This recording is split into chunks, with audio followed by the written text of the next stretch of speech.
So welcome back to the channel guys, this is Shivam Vajpayee. आप सभी के लिए बहुत बड़ी खुशखबरी है। जी हाँ दोस्तों, आपका एमपी पुलिस कांस्टेबल के फिजिकल का जो एडमिट कार्ड है वो ईएसबी की साइट पर जारी कर दिया गया है।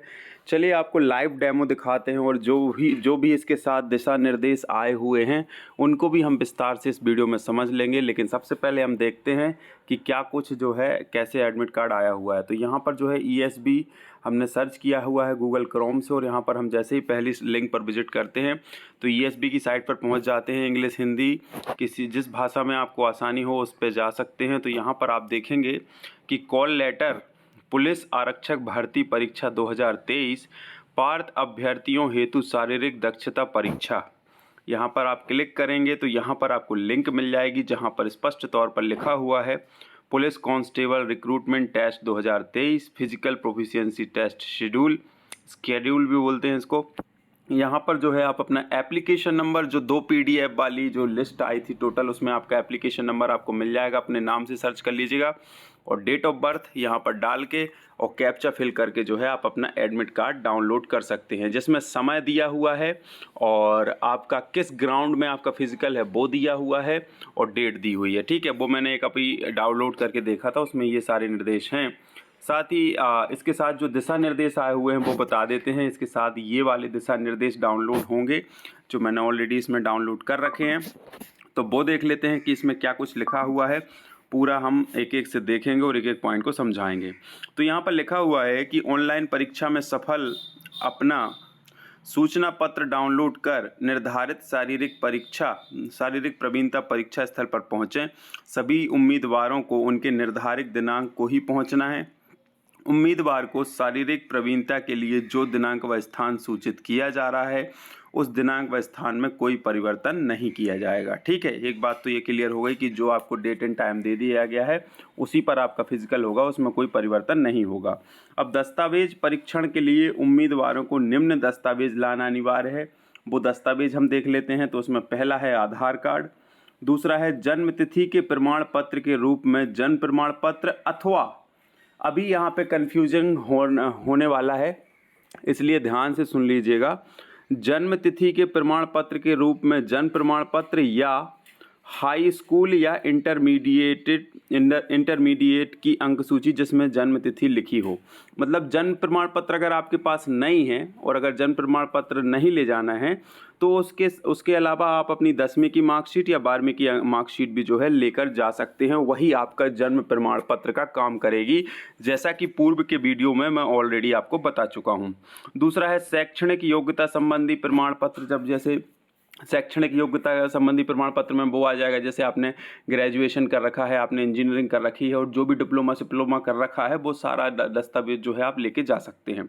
उसके साथ ही मध्य प्रदेश रोजगार कार्यालय का जीवित रोजगार पंजीयन लेके जाना है। ठीक है, उसके साथ ही अनुसूचित जाति, अनुसूचित जनजाति एवं अन्य पिछड़ा वर्ग गैर क्रीमी लेयर के सभी उम्मीदवारों को शासन द्वारा निर्धारित प्रारूप में सक्षम अधिकारी द्वारा जारी स्थायी प्रमाण पत्र जारी करने वाले अधिकारी का नाम, पदनाम इत्यादि जिसमें सुस्पष्ट होना चाहिए। तो ठीक है, एससी एसटी और ओबीसी का जो आपका सर्टिफिकेट है वो लेके जाना है। अब इसमें स्वयंसेवी नगर सैनिक तथा नगर सेना के नॉन कमीशन्ड अधिकारी अभ्यर्थियों को आरक्षण एवं आयु सीमा में छूट के लिए सक्षम अधिकारी द्वारा जारी किए गए नगर सेना की 3 वर्ष की सेवा काल का प्रमाण पत्र, मतलब जो होमगार्ड से अप्लाई किया है उसको 3 साल का जो आपका सेवा का प्रमाण पत्र है वो लेके जाना है। उसके साथ ही भूतपूर्व सैनिकों के मामले में सेना की सेवा का प्रमाण पत्र लेके जाना है। एनसीसी का सी सर्टिफिकेट लेके जाना है। पूर्व से नियोजित उम्मीदवारों को उनके नियोक्ता के द्वारा जारी सेवा में होने का प्रमाण पत्र व नियोजक का अनापत्ति प्रमाण पत्र। इस पॉइंट का मतलब ये है कि अगर आप पूर्व से कोई शासकीय सेवा में हैं और वो जॉब छोड़ने वाले हैं इस जॉब को ज्वाइन करने के लिए, तो या इस फिजिकल को देने के लिए, तो उससे जो है एनओसी लेनी पड़ेगी। इसे अनापत्ति प्रमाण पत्र को हम एनओसी कहते हैं। तो नियोजक वही होता है, जैसे मैं पुलिस विभाग में हूँ तो मेरा नियोजक जो है पुलिस विभाग होगा। तो एम्प्लॉयर और एम्प्लॉई, तो आप एम्प्लॉई हैं और आपका जो आपको रखता है वो आपका एम्प्लॉयर होता है। तो ठीक है, तो यहाँ पे जो है नियोजक से जो है एनओसी लेनी पड़ती है। उसके साथ ही अनुसूचित जाति, अनुसूचित जनजाति तथा पिछड़ा वर्ग कल्याण विभाग की अंतर जातीय विवाह प्रोत्साहन योजना के अंतर्गत पुरस्कृत किसी दंपति में से उच्च जाति के पति या पत्नी अभ्यर्थियों को आयु सीमा में छूट के लिए सक्षम अधिकारी द्वारा जारी किए गए पुरस्कार संबंधी प्रमाण पत्र। मतलब किसी ने इंटरकास्ट मैरिज की है, अंतर जातीय विवाह किया है और उसको इसके लिए पुरस्कृत किया गया है, तो जो है उसका जो प्रमाण पत्र है वो लेके जाना है, जिसमें आपको आयु सीमा में छूट मिल सकती है। विक्रम पुरस्कार अगर आपने प्राप्त किया है तो विक्रम पुरस्कार प्राप्त अभ्यर्थियों को उच्चतर आयु सीमा में छूट हेतु विक्रम पुरस्कार संबंधी प्रमाण पत्र। विवाहित अभ्यर्थियों को उनके बच्चों के जन्म का प्रमाण पत्र। यहाँ पे मैरिज सर्टिफिकेट नहीं लगना है, बार बार ये चीज़ मैं रिपीट कर रहा हूँ। अगर आपके जीवित बच्चे हैं शादी के बाद तो उन जीवित बच्चों का जो जन्म प्रमाण पत्र है वो लगना है, ठीक है। उसके साथ ही आरक्षित वर्ग के उम्मीदवारों को मध्य प्रदेश राज्य का मूल निवासी प्रमाण पत्र अर्थात समस्त प्रकार के आरक्षण की पात्रता हेतु मध्य प्रदेश राज्य सरकार का मूल निवासी प्रमाण पत्र होना आवश्यक है, ठीक है। यहाँ पे जो है मूल निवासी प्रमाण पत्र चाहिए है, ठीक है। उसके अलावा यहाँ पे जो है सक्षम अधिकारी द्वारा जारी किया गया EWS का प्रमाण पत्र। मतलब जिसने EWS से जो है अप्लाई किया है वो EWS प्रमाण पत्र भी देना होगा, ठीक है। और उसके अलावा जो है यहाँ पे 1 मिनट रुक जाइएगा। मतलब कि अगर आपको मध्य प्रदेश राज्य में आरक्षण चाहिए है किसी भी कैटेगरी में तो उसका मूल निवासी होने का प्रमाण पत्र देना पड़ेगा। साथ में जो जैसे अदर स्टेट वाले हैं तो उनको अपना मूल निवासी प्रमाण पत्र तो देना ही पड़ेगा, लेकिन जो है आरक्षण में लाभ नहीं मिलेगा, अर्थात वो अनारक्षित श्रेणी में जो है आएंगे, ठीक है। तो ऐसा नहीं है कि अदर स्टेट वाले अपना मूल निवास प्रमाण पत्र लेके ना आए, वो भी लगेगा, लेकिन ये है कि आरक्षण का लाभ उसी को मिलेगा जिसके पास MP का डोमिसाइल सर्टिफिकेट होगा। उसके अलावा यहाँ पे नोट लिखा हुआ है, उम्मीदवार उक्त क्रम में ही मूल दस्तावेज और उसी क्रम में उनकी स्वयं द्वारा प्रमाणित प्रतियां लगाकर दस्तावेज परीक्षण अधिकारी के पास उपस्थित होंगे। अप्रमाणित प्रति को मान्य नहीं किया जाएगा। दूसरा पॉइंट लिखा हुआ है, यदि उम्मीदवार मूल प्रमाण पत्रों के परीक्षण में अयोग्य पाया जाता है अथवा असफल होता है तो उसे नियुक्ति की पात्रता नहीं होगी, भले ही वह ऑनलाइन परीक्षा में सफल रहा हो। तीसरा है, उम्मीदवार को 800 मीटर दौड़ के लिए 1 अवसर, लंबी कूद व गोला फेंक के लिए 3 अवसर दिए जाएंगे, ठीक है। शारीरिक प्रवीणता परीक्षा में आपका शामिल होना आपकी यह सहमति मानी जाएगी कि आप इस परीक्षा में अपनी जिम्मेदारी रिस्क पर शामिल हो रहे हैं। इस परीक्षा के दौरान यदि किसी भी कारण से आपको किसी भी प्रकार की चोट या इंजरी लगती है तो इसकी जिम्मेदारी मध्य प्रदेश शासन पुलिस विभाग द्वारा तथा परीक्षा संचालित करने वाले अधिकारी की नहीं होगी, ठीक है। शासन द्वारा घोषित नियमों के अंतर्गत पात्र अनुसूचित जाति, अनुसूचित जनजाति एवं अन्य पिछड़ा वर्ग के उम्मीदवारों को प्रमाण पत्र प्रस्तुत करने पर आवेदन पत्र में दिए गए पते से परीक्षा केंद्र तक आने जाने का साधारण श्रेणी के किराए की प्रतिपूर्ति की जाएगी।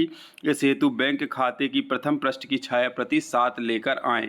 तो SC ST OBC के जो उम्मीदवार हैं वो अपनी बैंक पासबुक की फोटोकॉपी लाएं ताकि उनको जो सामान्य श्रेणी का किराया है विभाग द्वारा जो दिया जाता है वो ले सकें, ठीक है।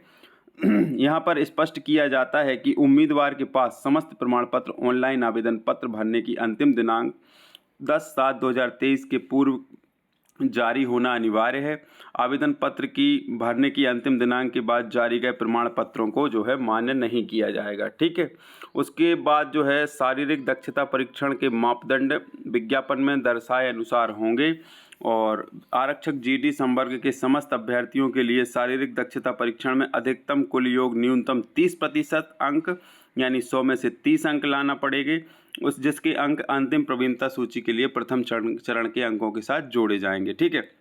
उसके साथ आरक्षक रेडियो ऑपरेटर के अभ्यर्थी को 800 मीटर दौड़ में सफल होने के लिए जो है 20% न्यूनतम अंक 40 में से 8 अंक लाने होंगे, जिसके अंक अंतिम प्रवीणता सूची के लिए प्रथम चरण के अंकों के साथ नहीं जोड़े जाएंगे।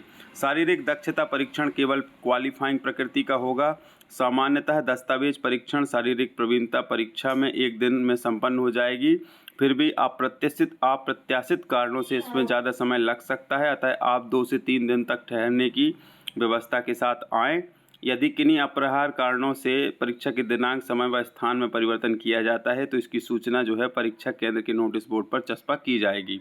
मध्य प्रदेश ESB की साइट से डाउनलोड परिणाम की पर्ची, 2 प्रतियाँ, अपना आधार कार्ड, 1 फोटो एवं समस्त मूल प्रमाण पत्र व उनकी स्वयं प्रमाणित प्रतियाँ अपने साथ लाना अनिवार्य है। दस्तावेज परीक्षण व शारीरिक प्रवीणता परीक्षा के दिन प्रातः 6 बजे परीक्षा स्थल पर पहुंचना अनिवार्य है, ठीक है।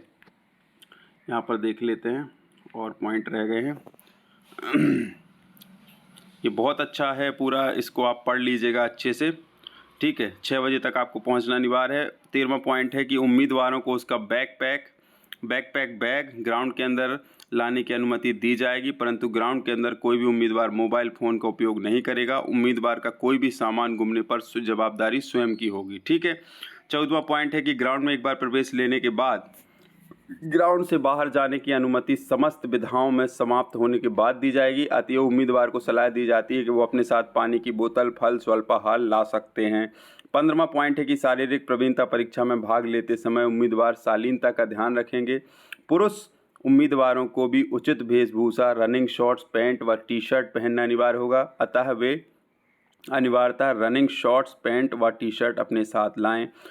शारीरिक दक्षता चयन के विभिन्न चरणों में आधार KYC सत्यापन कराया जाएगा, अतएव अपना आधार कार्ड साथ लेकर आएँ। साथ ही अभ्यर्थी यह भी सुनिश्चित करें कि उनका आधार नंबर जो है उनके द्वारा लॉक ना कर दिया गया हो। ये सभी वही दिशा निर्देश हैं जो मैं आपको पहले बता चुका हूँ, ठीक है।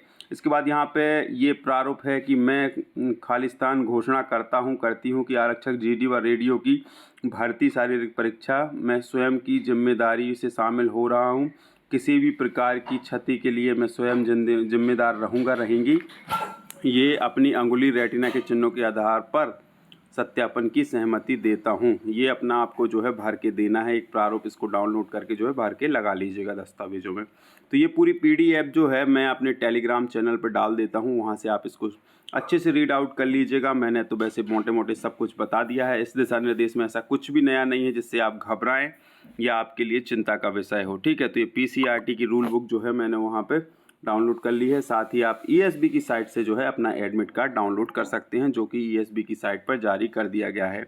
यहाँ पे आप देख सकते हैं कि यहाँ से जो है आप अपना एप्लीकेशन नंबर और डेट ऑफ बर्थ जो है डालकर जो है अपना एडमिट कार्ड डाउनलोड कर सकते हैं और सारे दस्तावेज जो दिशा निर्देश में बताए गए हैं उसके अनुसार संयोजित कर सकते हैं।